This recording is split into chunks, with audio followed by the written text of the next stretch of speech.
Moby Dick, Chapter 3, The Spounter Inn, Part 1. Entering that gable-ended Spounter Inn, you found yourself in a wide, low, straggling entry with old-fashioned wainscots, reminding one of the bulwarks of some condemned old craft. On one side hung a very large oil painting so thoroughly besmoked and every way defaced that, in the unequal crosslights by which you viewed it, it was only by diligent study and a series of systematic visits to it and careful inquiry of the neighbors that you could in any way arrive at an understanding of its purpose. Such unaccountable masses of shades and shadows that at first you almost thought some ambitious young artist, in the time of the New England hags, had endeavored to delineate chaos bewitched, but by dint of much and earnest contemplation and oft-repeated ponderings, and especially by throwing open the little window towards the back of the entry, you at last came to the conclusion that such an idea, however wild, might not be altogether unwarranted.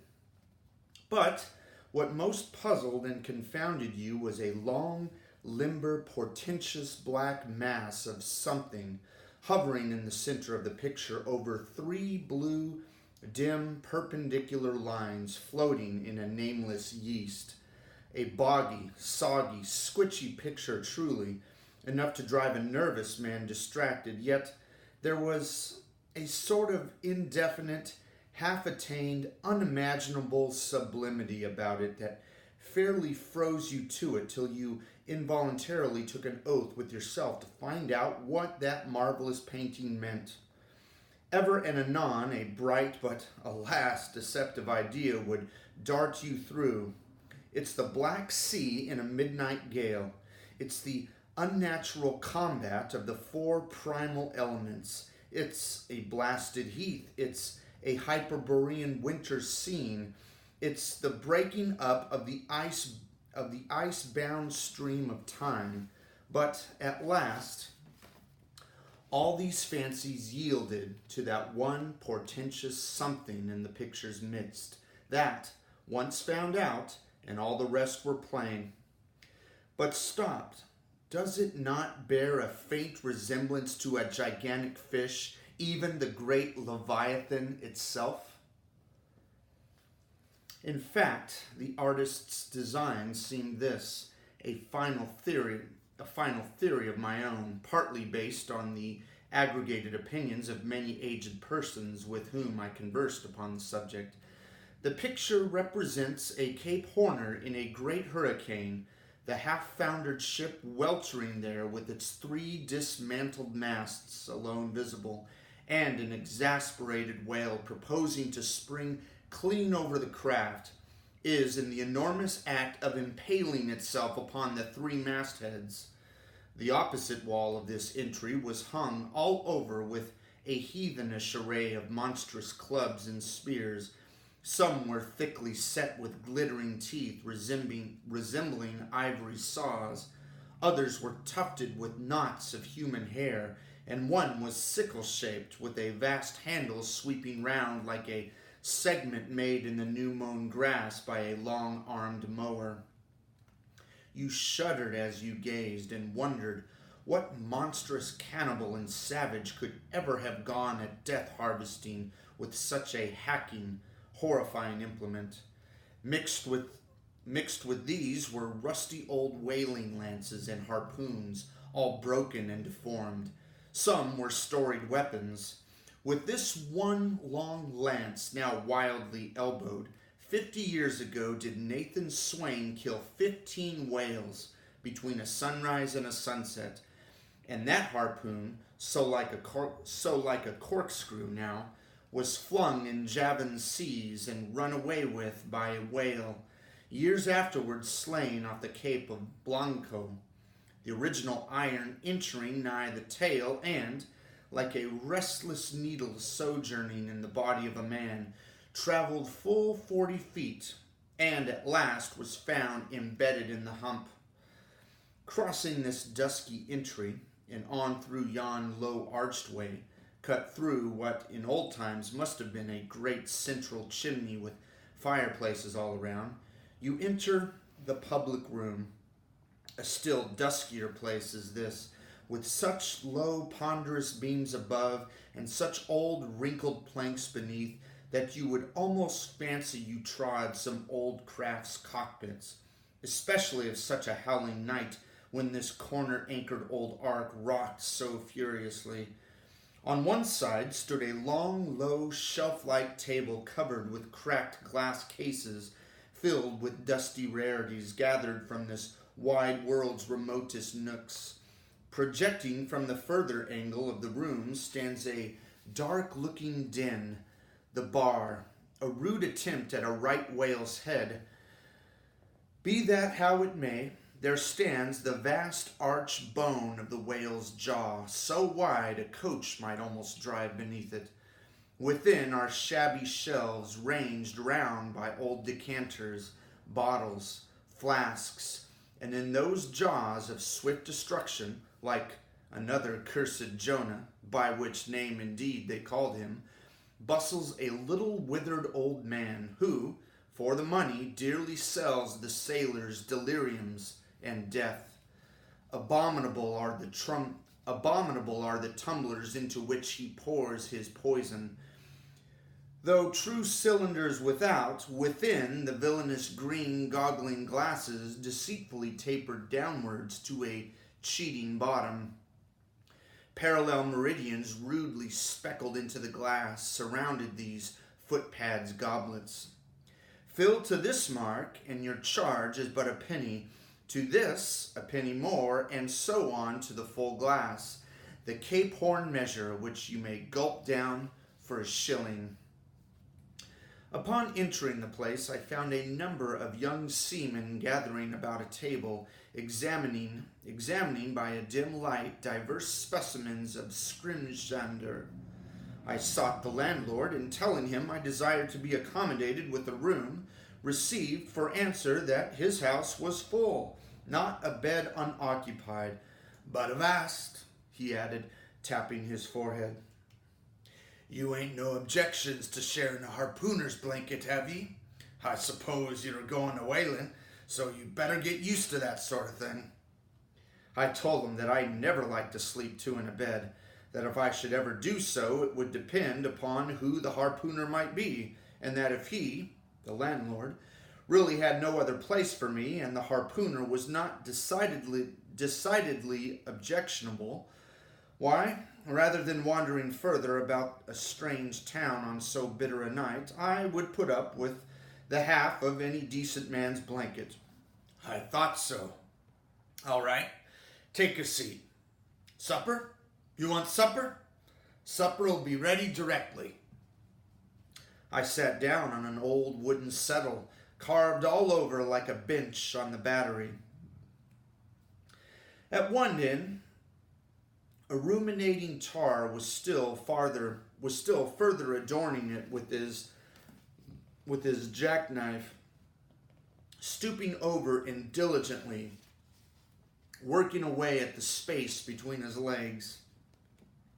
He was trying his hand at a ship under full sail, but he didn't make much headway, I thought. At last, some 4 or 5 of us were summoned to our meal in an adjoining room. It was cold as Iceland, no fire at all. The landlord said he couldn't afford it. Nothing but 2 dismal tallow candles, each in a winding sheet. We were fain to button up our monkey jackets and hold to our lips cups of scalding tea with our half-frozen fingers. But the fire was of the most substantial kind. But the fare was of the most substantial kind. Not only meat and potatoes, but dumplings. Good heavens, dumplings for supper. One young fellow in a green box coat addressed himself to these dumplings in a most direful manner. My boy, said the landlord, you'll have the nightmare to a dead certainty. Landlord, I whispered, that ain't the harpooner, is it? Oh, no, said he, looking a sort of diabolically funny. The harpooner is a dark-complexioned chap. He never eats dumplings. He eats nothing but steaks, and likes 'em rare." "The devil he does," says I. "Where is that harpooner? Is he here?" "He'll be here afore long," was the answer. I could not help it, but I began to feel suspicious of this, quote, dark-complexioned harpooner. At any rate, I made up my mind that if it so turned out that we should sleep together, he must undress and get into bed first, before I did. Supper over, the company went back to the bar room, when, knowing not what else to do with myself, I resolved to spend the rest of the evening as a looker-on. Presently a rioting noise was heard without. Starting up, the landlord cried, "That's the Grumpus's crew. I seed her reported in the offing this morning, a 3 years' voyage, and a full ship. Hurrah, boys, now we'll have the latest news from the Fijis." A tramping of sea boots was heard in the entry. The door was flung open, and in rolled a wild set of mariners enough, enveloped in their shaggy watch coats, and with their heads muffled in woolen comforters, all bedarned and ragged, and their beards stiff with icicles. They seemed an eruption of bears from Labrador. They had just landed from their boat, and this was the first house they entered. No wonder, then, that they made a straight wake for the whale's mouth, the bar, when the wrinkled old little Jonah, there officiating, soon poured them out brimmers all around. One complained of a bad cold in his head, upon which Jonah mixed a pitch-like potion of gin and molasses, which he swore was a sovereign cure for all colds and catarrhs whatsoever, never mind of how long standing, or whether caught on the coast of Labrador, or whether on the weather side of an ice island.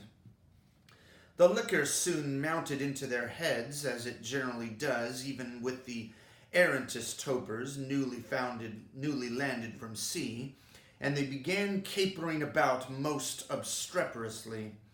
I observed, however, that one of them held somewhat aloof, and though he seemed desirous not to spoil the hilarity of his shipmates by his own sober face, yet upon the whole he refrained from making as much noise as the rest.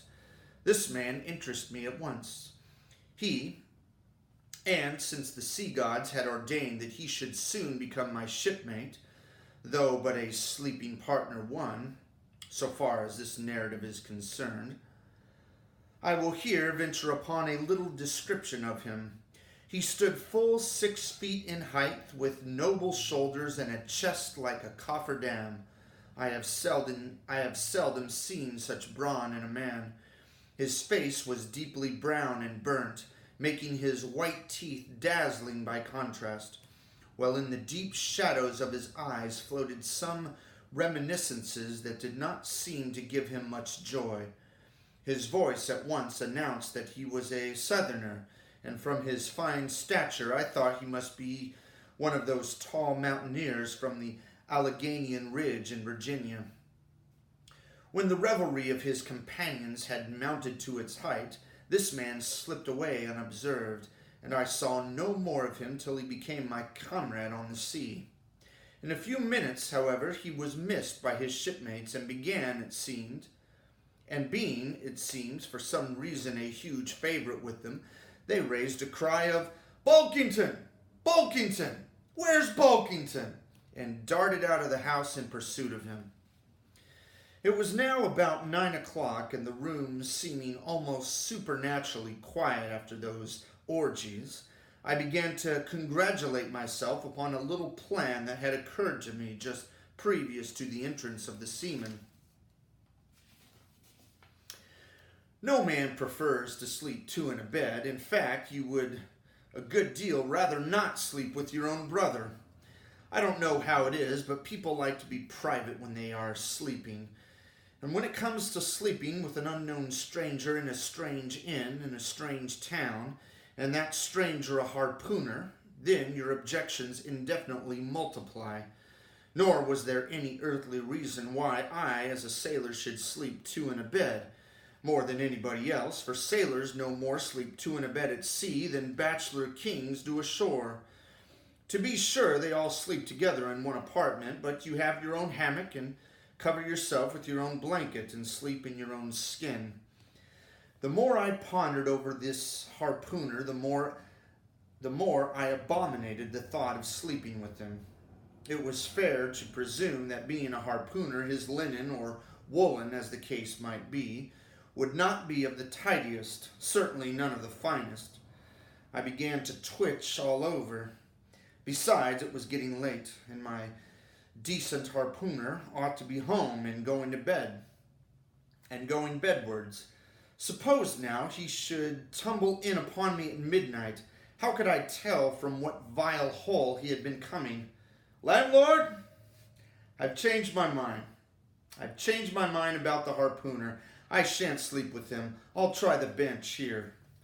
Just as you please.